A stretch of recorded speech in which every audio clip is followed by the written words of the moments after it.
हम अपने सब सुन रहल छी एपी प्रोडक्शन के प्रस्तुति।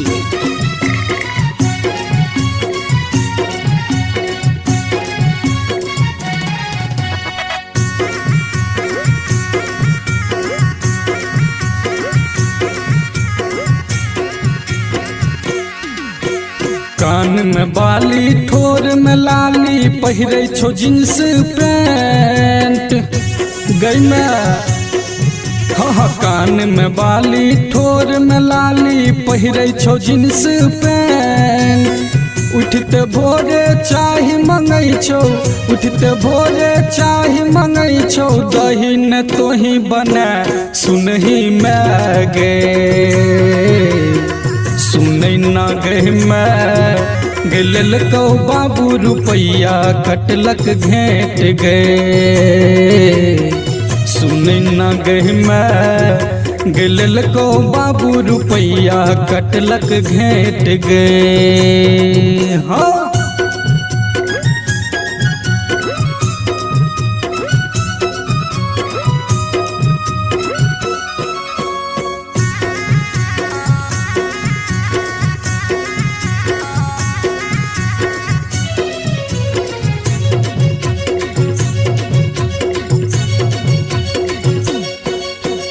खाइब पीबई के बात की कहबो, खाई छो मुर्गा मटन सुनही न गई।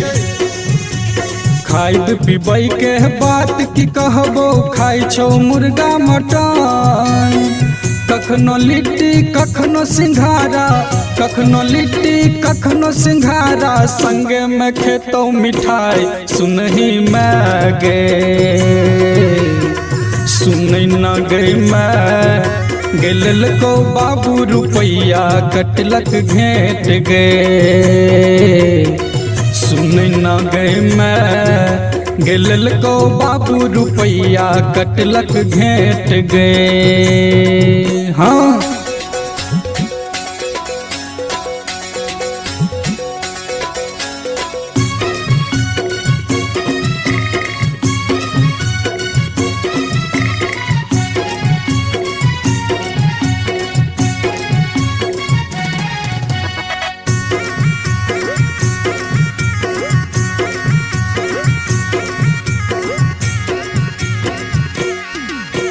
पहिर क सैंडल लगा क चश्मा घूमै छो सगरो गाम।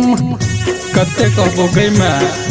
हाँ पहिर क सैंडल लगा क चश्मा घूमै छो सगरो गाम।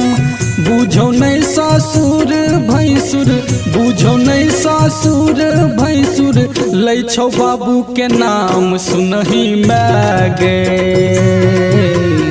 सुनै ना गई मैं गेल को बाबू रुपैया कटलक घेट गए।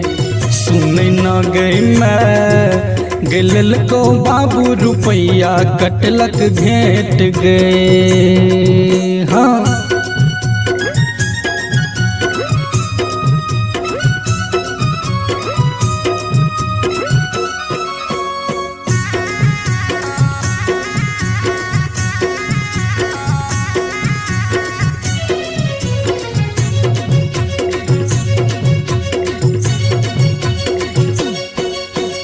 कहे छो पढ़ल लिखल छी हमनी पबने अंगना घर, मॉडल पुतो छियो गई मैं।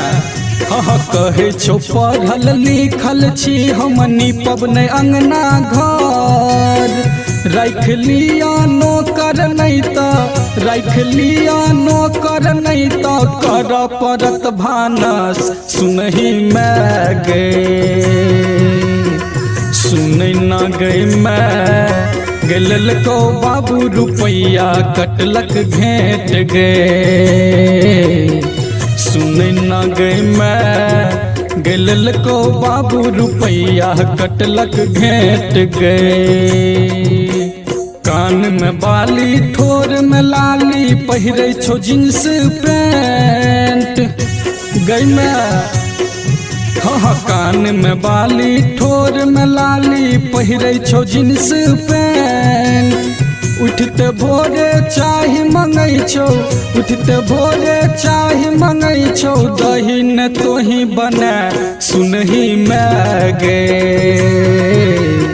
सुनै ना गई मैं गेल कौ बाबू रुपैया कटलक घेट गए, सुनै ना गई मैं गेल कौ बाबू रुपैया कटलक घेट गए।